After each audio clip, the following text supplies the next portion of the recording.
Welcome back to Ann Arbor. This is the rivalry. We are getting closer to kickoff between Michigan and Ohio State.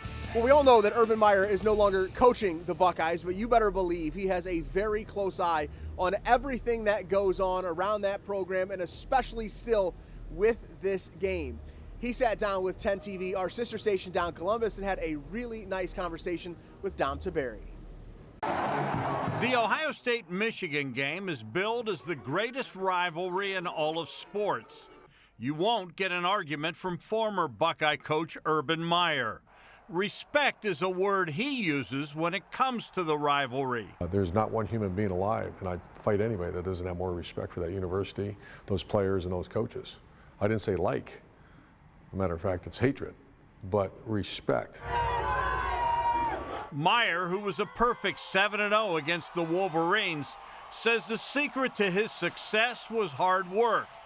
He says the OSU-Michigan game is not just a big game, it's a way of life 365 days a year. And Woody Hayes, after he was done coaching, admitted that he would work all year long for that game.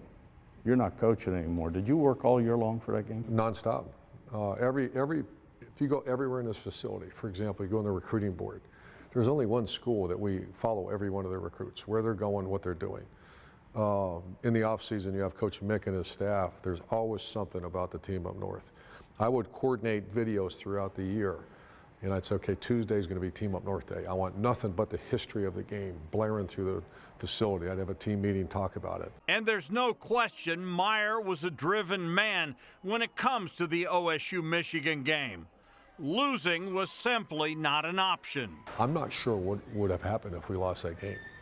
I mean, you know how nuts I am, like certifiable. But I just can't imagine losing that. You know, how do you go to dinner in Columbus, Ohio? You know, what do?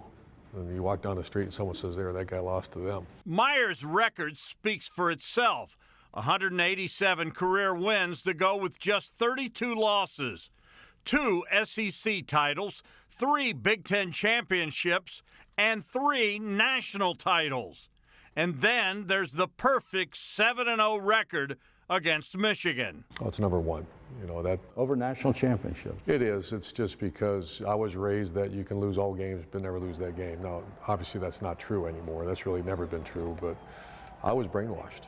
You know, I was in that Woody Hayes era that was the enemy. Meyer cherishes every one of his 7 wins over the Wolverines.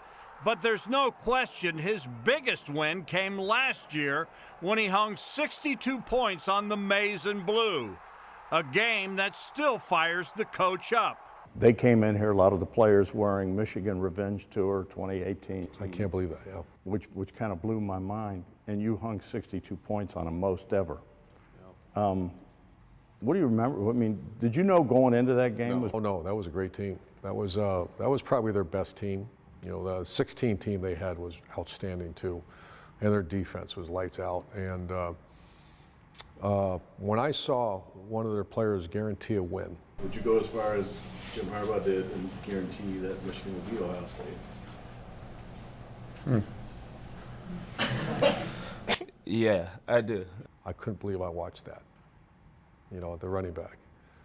And then I saw, I was standing, when I first came out there, our players actually told me, they said, Coach, they're wearing shirts that compare us to Wisconsin, Penn State, and whomever else. And that's all due respect to those teams, but that's not us.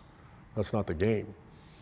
And I can assure you to this day that if I ever see that out of an Ohio State player, to me, that's absolute disrespect. And if you will remember, the Buckeyes had a chance to score another touchdown late in that game. Mike Weber bust that 30-yard run down to the 8-yard line or whatever, and I looked at the scoreboard, and I thought, you know, if we go in and score, should we go for 2? Or, you know, because I know the history of this game, but you go back to the respect factor again. You know, you challenge our respect if we did something like that. As it turned out, the Buckeyes did not score again, and the rest is left to speculation. If you would have scored, would you have gone for 2? Would have been 70. That's pure speculation. To say we would have, I can't say that. To say we wouldn't have, I can't say that either.